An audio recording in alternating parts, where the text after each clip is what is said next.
इस वीडियो में मैं आपसे बात करूंगा, जैसा कि आप सभी को मालूम है आरपीएससी द्वारा first grade exam next month में आयोजित होने जा रहा है।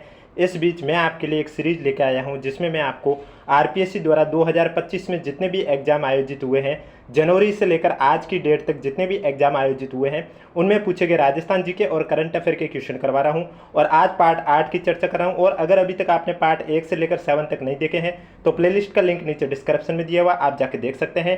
डेली ये क्लास आपको इसी समय इस यूट्यूब चैनल पर देखने को मिलेगी। वीडियो पसंद आए तो वीडियो को लाइक कीजिए, चैनल जरूर सब्सक्राइब कीजिए, जिससे कि आपको पता चल सके कि 2025 में जो आरपीएससी के प्रश्नों का लेवल है वो कैसा है। और वीडियो के स्टार्टिंग में मैं आपको बता देता हूं मैं कौन से क्वेश्चन की चर्चा करने जा रहा हूं। जैसे कि आज के वीडियो में मैं आपसे बात करने जा रहा हूं पार्ट 8 में आपसे मैं बात करने जा रहा हूं लाइब्रेरियन के एग्जाम, जो कि आरपीएससी द्वारा 16 फरवरी 2025 में आयोजित हुआ है। तो इसमें कुछ क्वेश्चन मैंने आपको पार्ट 7 में करवाए थे, अब बचे कुछ क्वेश्चन में अब मैं आपको पार्ट 8 में करवाने जा रहा हूं। तो वीडियो पसंद आए तो वीडियो को लाइक जरूर करें, चैनल जरूर सब्सक्राइब करें, क्योंकि ये डेली क्लास आपको इसी समय इस यूट्यूब चैनल पर देखने को मिलेगी। तो चलिए वीडियो स्टार्ट करते हैं। जो बाकी बच गए क्वेश्चन 16 फरवरी 2025 को आयोजित हुए लाइब्रेरियन एग्जाम में पूछे गए क्वेश्चन के बारे में।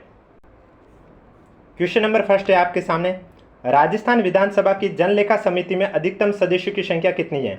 आपके पास ऑप्शन है 14, 15, 16 या 13। तो राजस्थान विधानसभा की जनलेखा समिति में अधिकतम सदस्यों की जो संख्या है वो आपके 15 है, यानी कि बी आपका राइट आंसर हो जाएगा। और जो भी मैं क्वेश्चन के आंसर बता रहा हूँ वो मैं आपको आरपीएससी की ऑफिशियल आंसर की के अकॉर्डिंग ही बता रहा हूँ। नेक्स्ट क्वेश्चन है आपके सामने, 3 दिसंबर 2024 को अंतर्राष्ट्रीय दिव्यांगजन दिवस के अवसर पर राष्ट्रपति श्रीमती द्रौपदी मुर्मू द्वारा राजस्थान के कौन से 2 जिलों को राष्ट्रीय दिव्यांगजन सशक्तिकरण पुरस्कार से सम्मानित किया गया है? सलूम्बर डूंगरपुर, बांसवाड़ा सिरोही, भीलवाड़ा उदयपुर, राजसमंद जयपुर। तो इसमें आपका जो करेक्ट आंसर है वो हो जाएगा 3 दिसंबर 2024 को अंतर्राष्ट्रीय दिव्यांगजन दिवस के अवसर पर राष्ट्रपति श्रीमती द्रौपदी मुर्मू द्वारा राजस्थान के 2 जिले सलूम्बर और डूंगरपुर जिलों को राष्ट्रीय दिव्यांगजन सशक्तिकरण पुरस्कार से सम्मानित किया गया है। ये आपका करेक्ट आंसर हो जाएगा। नेक्स्ट क्वेश्चन है आपके सामने, सितंबर 2024 में निम्नलिखित में से किस लेखक को राजस्थानी साहित्य की असाधारण सेवा के लिए दीपचंद जैन साहित्य पुरस्कार दिया गया है? चंद्र प्रकाश देवल, कीर्ति शर्मा, पीपी चौधरी, शंकर सिंह राजपुरोहित। तो इसमें आपका राइट आंसर हो जाएगा सितंबर 2024 में चंद्र प्रकाश देवल को राजस्थान साहित्य की असाधारण सेवा के लिए दीपचंद जैन साहित्य पुरस्कार दिया गया है, यानी कि ए आपका करेक्ट आंसर हो जाएगा। नेक्स्ट क्वेश्चन है आपके सामने, राजस्थान की एमएसएमई नीति 2024 के बारे में निम्नलिखित में से कौन सा सत्य नहीं है वो आपको बताना है। पहला दे रखा है क्वालिटी सर्टिफिकेशन वो आईपीआर पर 5 लाख तक पुनर्भरण सहायता, एसएमई एक्सचेंज से धन जुटाने पर 15 लाख रुपए तक सहायता, एडवांस टेक्नोलॉजी व सॉफ्टवेयर पर 50% या 5 लाख रुपए तक अनुदान, ऋण पर अतिरिक्त 2% ब्याज अनुदान। तो इसमें जो आपका करेक्ट आंसर है वो हो जाएगा, जो सत्य नहीं है वो ए हो जाएगा, क्वालिटी सर्टिफिकेशन वो आईपीआर पर 5 लाख तक का पुनर्भरण सहायता, ये आपका सत्य नहीं है, यानी कि ए आपका करेक्ट आंसर हो जाएगा। यह असत्य इसलिए है क्योंकि क्वालिटी सर्टिफिकेशन वो आईपीआर पर 3 लाख रुपए तक का पुनर्भरण सहायता है, न कि 5 लाख, इसलिए आपका ए कथन है वो सत्य नहीं है, ए आपका करेक्ट आंसर हो जाएगा। वीडियो पसंद आए तो वीडियो को लाइक कीजिए, चैनल जरूर सब्सक्राइब कीजिए, क्योंकि डेली आपको इसी तरह इस यूट्यूब चैनल पर आरपीएससी द्वारा 2025 में जितने भी एग्जाम आयोजित हुए हैं उनमें पूछे गए राजस्थान जी के और करंट अफेयर के क्वेश्चन देखने को मिलेंगे। नेक्स्ट क्वेश्चन है आपके सामने, अक्टूबर 2024 में 68वीं राजस्थान राज्य स्तरीय साइकिलिंग प्रतियोगिता का आयोजन कहाँ किया गया है? देवली टोंक, भीम राजसमंद, आमेर जयपुर, पुष्कर अजमेर। तो इसमें आपका जो करेक्ट आंसर है वो हो जाएगा अक्टूबर 2024 में 68वीं राजस्थान राज्य स्तरीय साइकिलिंग प्रतियोगिता का जो आयोजन है वो भीम राजसमंद में किया गया है, यानी कि बी आपका करेक्ट आंसर हो जाएगा। नेक्स्ट क्वेश्चन, हाल ही में यानी कि सितंबर 2024 की बात की जा रही है, में राजस्थान की अनुया प्रसाद ने हनोवर जर्मनी में आयोजित द्वितीय विश्व बधिर शूटिंग चैंपियनशिप में एक स्वर्ण पदक जीता है। वह स्पर्धा जिसमें उन्होंने ये स्वर्ण पदक जीता है, यानी कि यहाँ ये पूछा जा रहा है कि राजस्थान की अनुया प्रसाद ने हनोवर जर्मनी में आयोजित द्वितीय विश्व बधिर शूटिंग प्रतियोगिता में स्वर्ण पदक जीता है, वो किस में जीता है स्वर्ण पदक? उन्होंने 10 मीटर एयर पिस्टल टीम में, महिला 25 मीटर पिस्टल में, महिला 10 मीटर एयर पिस्टल में, महिला 10 मीटर एयर राइफल में। तो इसमें आपका जो करेक्ट आंसर है वो हो जाएगा महिला 10 मीटर एयर पिस्टल में अनुया प्रसाद ने हनोवर जर्मनी में आयोजित द्वितीय विश्व बधिर शूटिंग चैंपियनशिप में स्वर्ण पदक जीता है, यानी कि सी आपका करेक्ट आंसर हो जाएगा। नेक्स्ट क्वेश्चन, 12 दिसंबर 2024 को मुख्यमंत्री रोजगार उत्सव व युवा सम्मेलन 2024 का राज्य स्तरीय समारोह निम्नलिखित में से किस शहर में आयोजित किया गया है? भरतपुर, जोधपुर, अलवर, अजमेर। तो इसमें जो आपका करेक्ट आंसर है वो हो जाएगा 12 दिसंबर 2024 को मुख्यमंत्री रोजगार उत्सव एवं युवा सम्मेलन 2024 का राज्य स्तरीय समारोह है वो आपके जोधपुर शहर में आयोजित किया गया है। बी आपका करेक्ट आंसर हो जाएगा। नेक्स्ट क्वेश्चन, पैरा शूटिंग में उभरता हुआ एक सितारा राजस्थान की मोना अग्रवाल के बारे में निम्नलिखित कथनों पर विचार कीजिए और इसमें से आपको बताना है कि सत्य कथन कौन सा है। जो सत्य कथन है वो आपको इसमें बताना है। पहला दे रखा है 2024 पैरालंपिक में 50 मीटर एयर राइफल SH1 स्पर्धा में कांस्य पदक जीता है। पहला कथन आपका गलत है। दूसरा दे रखा है कप्तान के रूप में उन्होंने 2019 में महिलाओं के लिए पहली राष्ट्रीय सिटिंग वॉलीबॉल चैंपियनशिप में राजस्थान टीम को स्वर्ण पदक दिलाया। ये कथन आपका बिल्कुल सही है। तीसरा इसमें आपका दे रखा है अपने चौथे अंतर्राष्ट्रीय आयोजन में स्वर्ण पदक जीता तथा पैरालंपिक कोटा हासिल किया। ये भी कथन सही है, यानी कि कथन बी व सी सही है, ए गलत है, यानी कि बी आपका करेक्ट आंसर हो जाएगा। नेक्स्ट क्वेश्चन है, हाल ही में यानी कि अक्टूबर 2024 में केंद्रीय मंत्रिमंडल ने राजस्थान और पंजाब के सीमावर्ती क्षेत्रों में 2280 किलोमीटर लंबी सड़कों के निर्माण की अनुमति प्रदान की है। इस निर्माण के लिए निवेश राशि कितनी है? 4306 करोड़ रुपए, 3906 करोड़ रुपए, 4106 करोड़ रुपए, 4406 करोड़ रुपए। तो इसमें 4406 करोड़ रुपए डी आपका करेक्ट आंसर हो जाएगा। नेक्स्ट क्वेश्चन, राजस्थान में अक्षय ऊर्जा के क्षेत्र में 3 लाख करोड़ रुपए के निवेश के लिए राजस्थान सरकार और किस देश के मध्य 22 अक्टूबर 2024 को एक MOU पर हस्ताक्षर किया गया है? UAE, सऊदी अरब, ओमान, कतर।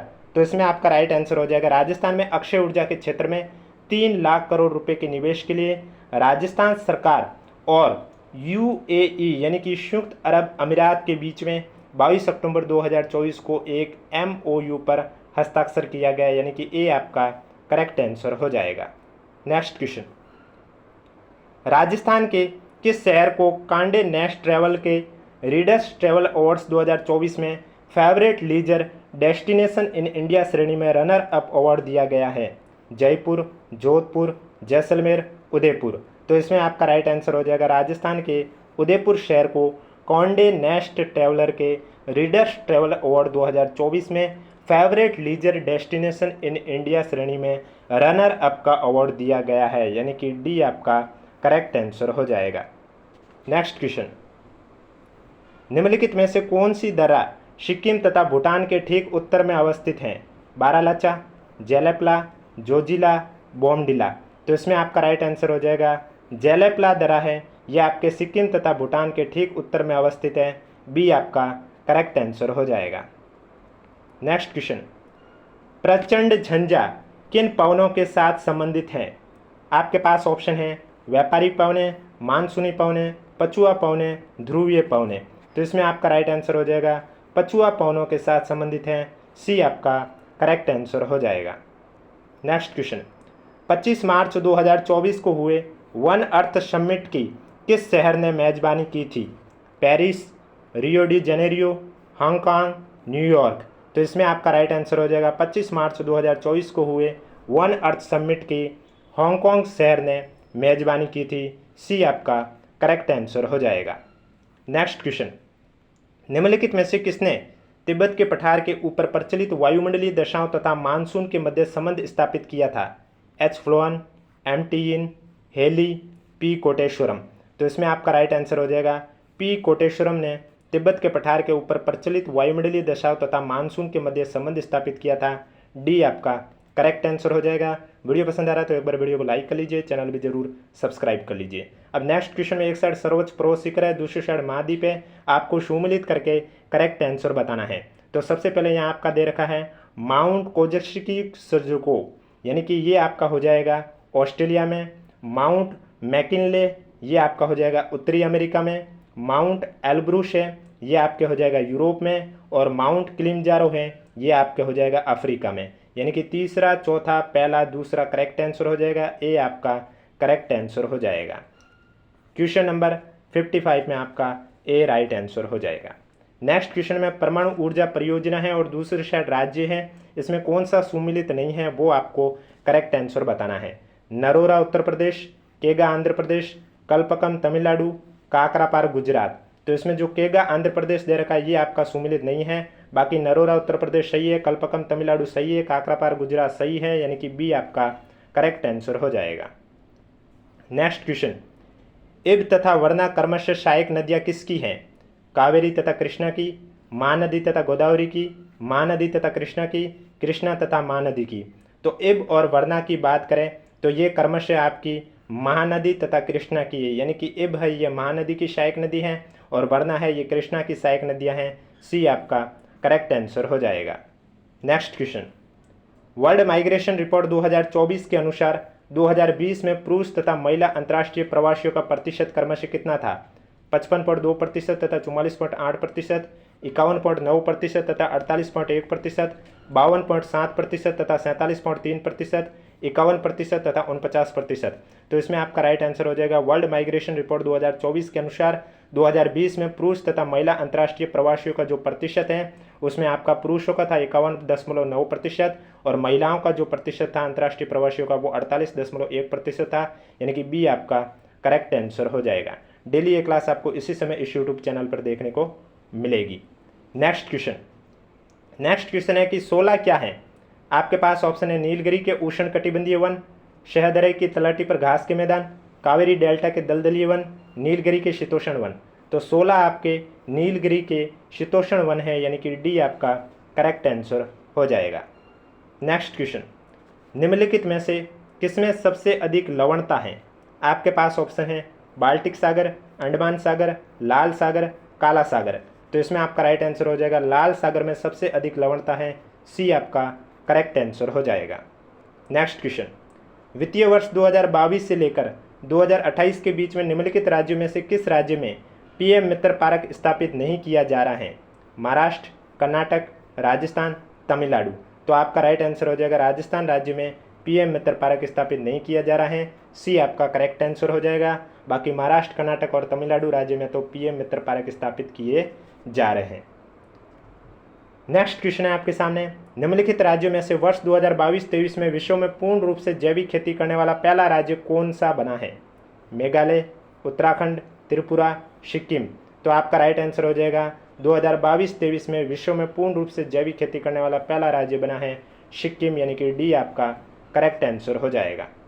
नेक्स्ट क्वेश्चन, निम्न में से आईटी बीपीओ क्षेत्र में दूरसंचार विनिमय को हटाने के संदर्भ में नए संशोधित व सरलीकृत अन्य सेवा प्रदाता दिशा निर्देश जो 2020-21 में जारी किए गए थे में से कौन सा सही है? सही कूट का आपको चयन करना है। तो इसमें पहला दे रखा है पंजीकरण की आवश्यकता को हटाना, ये आपका सही है। इसके बाद आपका दे रखा है अन्य सेवा प्रदाता की परिभाषा को हटाना, ये गलत है। बैंक गारंटी की आवश्यकता को हटाना, ये सही है। घरेलू व अंतर्राष्ट्रीय अन्य सेवा प्रदाता के बीच अंतर को समाप्त करना, ये भी सही है। ए सी डी सही है, यानी कि बी आपका करेक्ट आंसर हो जाएगा। नेक्स्ट क्वेश्चन, आत्मनिर्भर भारत के लक्ष्य को प्राप्त करने और इस्पात क्षेत्र को बढ़ावा देने के लिए केंद्र सरकार ने अक्टूबर 2023 में किस जिले में नगर नार इस्पात संयंत्र स्थापित किया है? बस्तर, अंबिकापुर, भोपाल, रायपुर। तो इसमें आपका राइट आंसर है वो हो जाएगा आत्मनिर्भर भारत के लक्ष्य को प्राप्त करने और इस्पात क्षेत्र को बढ़ावा देने के लिए केंद्र सरकार ने अक्टूबर 2023 में बस्तर जिले में नगर नार इस्पात संयंत्र स्थापित किया है, यानी कि ए आपका करेक्ट आंसर हो जाएगा। भारत के विदेशी व्यापार के संबंध में निम्नलिखित कथनों पर विचार कीजिए और इनमें से कौन सा कथन सही है वो आपको बताना है।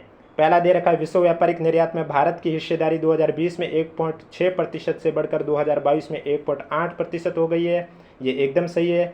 दूसरा है व्यापारिक वस्तु आयातों के मामले में विश्व व्यापार में भारत की रैंक 2020 में 14वीं से बदलकर 2022 में 9वीं हो गई है, ये भी सही है। तीसरा है वर्ष 2022 में भारत का सेवा निर्यात में 8वां व सेवा आयात में 7वां स्थान रहा, ये गलत है, यानी कि इसमें जो करेक्ट आंसर ए और बी सही है, ए और बी सही है, यानी कि सी आपका राइट आंसर हो जाएगा। और अगर अभी तक वीडियो को लाइक नहीं किया तो एक बार वीडियो को लाइक कर लीजिए, चैनल भी जरूर सब्सक्राइब कर लीजिए, क्योंकि फर्स्ट ग्रेड एग्जाम के लिए आपको डेली इसी तरह ये क्लास देखने को मिलेगी, जिसमें मैं आपको आरपीएससी द्वारा 2025 में पूछे गए अलग अलग पेपरों में पूछे गए राजस्थान जीके और करंट अफेयर के क्वेश्चन भी करवा रहा हूँ। नेक्स्ट क्वेश्चन है, निम्नलिखित में से किस विद्वान ने यह तर्क दिया था कि वैश्वीकरण की प्रगति से लोग अपनी मूल पहचान के प्रति जागरूक हो रहे हैं और इससे छोटे देशों की संख्या में वृद्धि हो रही है? मिल्टन फ्रीडमैन, टेरी नॉर्डिन, जॉन नाइस्बिट, फ्रांसिस। तो इसमें आपका जो करेक्ट आंसर है वो हो जाएगा सी, जॉन नाइस्बिट। कमांडर इन चीफ की नियुक्ति की प्रक्रिया का उल्लेख भारत सरकार अधिनियम 1935 की निम्नलिखित में से किस धारा में किया गया? धारा 4, धारा 6, धारा 3 या धारा 5? तो आपका राइट आंसर हो जाएगा कमांडर इन चीफ की नियुक्ति की प्रक्रिया का उल्लेख भारत सरकार अधिनियम 1935 की धारा 4 में किया गया है, यानी कि ए आपका करेक्ट आंसर हो जाएगा। नेक्स्ट क्वेश्चन, तमिलनाडु के राजनीतिक दल डीएमके को किस वर्ष विभाजित कर एआईएडीएमके बनाया गया है? 1969, 1992, 1972, 1975। तो बीच में इंडिया जीके के भी क्वेश्चन आएंगे, वो भी मैं आपको करवाऊंगा।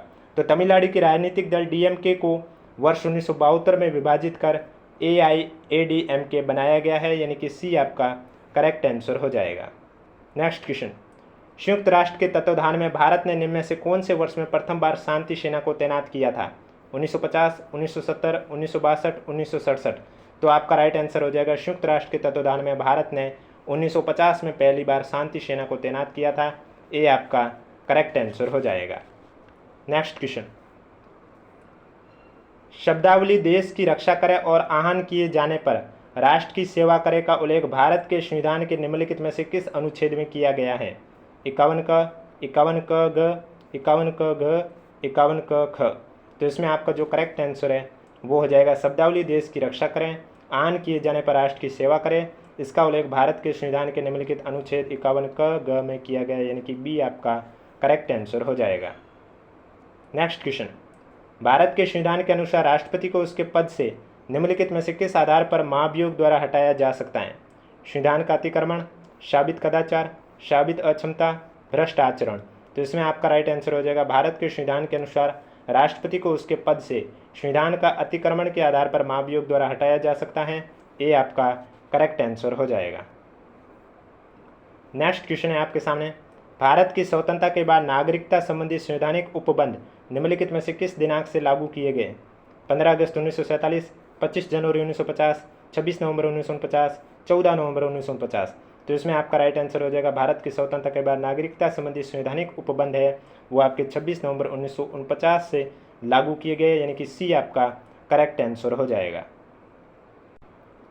नेक्स्ट क्वेश्चन, भारत की प्रभुत्व और अखंडता शब्दावली को भारत के संविधान के अनुच्छेद 19(2) में निम्नलिखित में से कौन से संशोधन अधिनियम द्वारा अंतस्थापित किया गया है? 42वें, 44वें, 17वें, 16वें। तो भारत के प्रभुत्व और अखंडता शब्दावली को भारत के संविधान के अनुच्छेद 19(2) में 16वें संशोधन अधिनियम द्वारा अंतस्थापित किया गया, यानी कि डी आपका करेक्ट आंसर हो जाएगा। नेक्स्ट क्वेश्चन, भारत के संविधान के निम्नलिखित में से किस अनुच्छेद में शब्दावली प्रधानमंत्री के कर्तव्यों का उल्लेख किया गया है? अनुच्छेद 75, अनुच्छेद 78, अनुच्छेद 352, अनुच्छेद 74। तो इसमें आपका राइट आंसर हो जाएगा भारत के संविधान के निम्नलिखित में से अनुच्छेद 78 में प्रधानमंत्री के कर्तव्यों का उल्लेख किया गया है, यानी कि बी आपका करेक्ट आंसर हो जाएगा। भारत शासन अधिनियम 1919 के प्रावधानों के अंतर्गत निम्नलिखित में से कौन सा विषय केंद्रीय विषय की सूची में सम्मिलित नहीं था?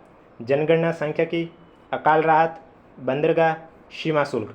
तो इसमें जो आपका करेक्ट आंसर है वो हो जाएगा अकाल राहत आपके भारत शासन अधिनियम 1919 के प्रावधानों के अंतर्गत केंद्रीय विषय की सूची में सम्मिलित नहीं था, यानी कि बी आपका करेक्ट आंसर हो जाएगा।